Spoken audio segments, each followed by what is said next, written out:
wasaaradda deegaanka iyo isbeddelka cimilada dowladda Jubbaland oo toddobaadyaddan xoogga saaraysay arrimaha la xiriira nadiifinta bey'ada iyo ka hortagga xaalufinta iyo dhiraynta deegaanada Jubbaland ayaa maanta qabatay munaasabad lagu soo xiriyay toddobaadkii ay howlahan socdeen. barnaamijkan ololaha nadaafadda deegaanka ee ay garwadeen ka tahay wasaaradda deegaanka waxaa door weyn ka qaatay ururada ka shaqeeya deegaanka iyo wasaaradda amniga gudaha Jubbaland gaar ahaan ciidamada daraawiishta Jubbaland. maanta oo ay ku beegan tahay maalinka deegaanka adduunka, wasaaradda deegaanka iyo isbeddelka cimilada waxay dhirayn ku sameysay dhowr xarumood oo kala duwan oo ay ka mid yihiin garoonka diyaaradaha magaalada Kismaayo, dugsiga tababarka ciidamada daraawiishta, xarumaha waxbarashada iyo qaar ka mid ah wasaaradaha Jubbaland. qabashada hawshan muhiimka ah kadib waxaa warbaahinta dowladda Jubbaland la hadlay gudoomiyaha ururka midowga dhalinyarada ee cagaarsan Maxamed Sariif Cabdullaahi. ilaahay baa mahad iskale subxaanahu wa tacaala noo suuro geliyey maanta oo World Environment Day ah, maalinta deegaanka, inaan haddaan nahay tiimka cagaarsan aan qayb ka qaadano munaasabadda dhir-beerista. maanta oo kale waa maalin adduunka oo dhan laga xuso. runtii annaga haddii aan nahay dadka Soomaaliyeed, sida adduunka looga xuso ugama xusno, taasoo sabab u tahay laba arrimood. midda koowaad oo ah in dadka Soomaaliyeed aynan fahamsanayn muhiimadda ay leedahay dhirtu, aynan fahamsanayn dhibaatada ay leedahay xaalufinta dhirta. marka waxaan ku boorinayaa hay'adaha ku shaqada leh sida wasaaradda deegaanka iyo isbeddelka cimilada, madaxda dowladda iyo guud ahaan cid kasta oo ay qusayso in ay bulshada Soomaaliyeed ka dhaadhiciyaan muhiimadda ay leedahay dhirta oo la beero iyo dhibaatada laga dhaxli karo xaalufinta dhirta. marka waxaan u mahad celinayaa wasaaradda deegaanka iyo isbeddelka cimilada oo runtii ugu horeeyay wasiirka iyo wasiir ku-xigeenka iyo agaasimaha guud oo si hagar la'aan ah isbuucyadii la soo dhaafay uga shaqaynayay sidii ay ku qabsoomi lahayd munaasabaddan oo maanta ka dhacaysa dhammaan xarumaha dowladda ee kala duwan. marka waxaan leeyahay sanadkiisa dambe waxaan rajaynayaa in sidan ka qiimo sarreysa ama ka ballaaran ay u dhici doonto, bulshadana la fahamsiiyo, madaxda iyo shacabkuna ay iyagoo iskaashaday oo wada socda ay arrintan oo kale ay samayn doonaan.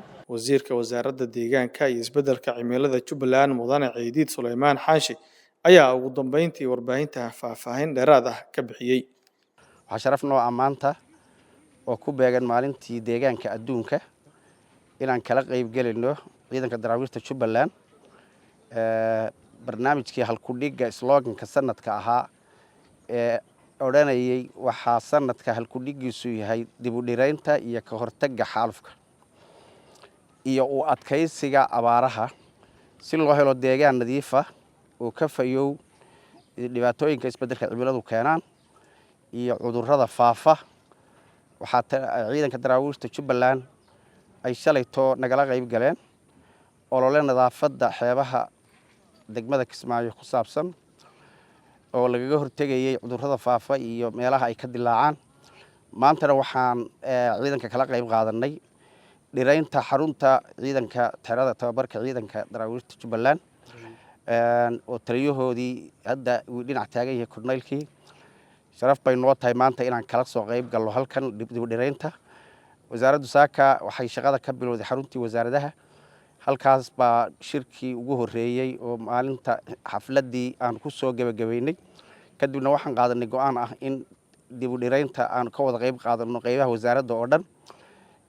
annaga waxaan soo dhiraynay hadda wasaaradda caafimaadka, waxaa ku xigtay xaruntan ciidanka daraawiishta.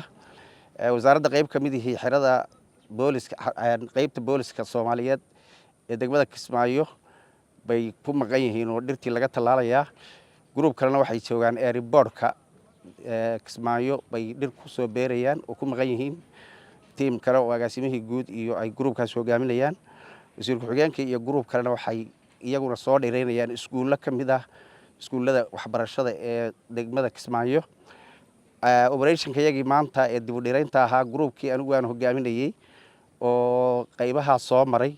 waxaan ku soo gabagabeynaynaa xarunta tababarka ciidanka daraawiishta ee dugsiga ciidanka daraawiishta Jubbaland. waxaan ku wareejinayaa taliyaha ciidanka inuu kelmadiisa ka dhaho. waa ku boorinaynaa ciidanka hawsha fiican ee shalaytana inaga qabteen maantana nala qabteen. aad baan uga mahad celinaynaa. waxaana hadda kadib haddii alla qadaro wala shaqayn doonaa sidaa iyo si ka dhow oo hawsha annaga aan xil saaranahay deegaanka iyo iyaguna deegaanka mas'uuliyadda qaybta ay ku leeyihiin inay qaataan shaqada deegaanka ku saabsan waa mas'uuliyad wadareed qof kastoo Soomaaliya saaran sababtoo ah waxa deegaanka dhibaato loo geysto ee ku dhaca dadkoo dhan bay ku dhacayaan wax qof gaara saameynaya oo ku dhacaya maaha waxaan ku dadaali doonaa wacyigelin badan inaan ciidanka la wadaagno oo ku saabsan deegaanka iyo sida loo soo celinayo dib u dhirayntiisa iyo fayaqabka deegaanka aad iyo aad baa u mahadsantihiin xafladeena halkaasaan ku soo gabagabaysanaynaa maanta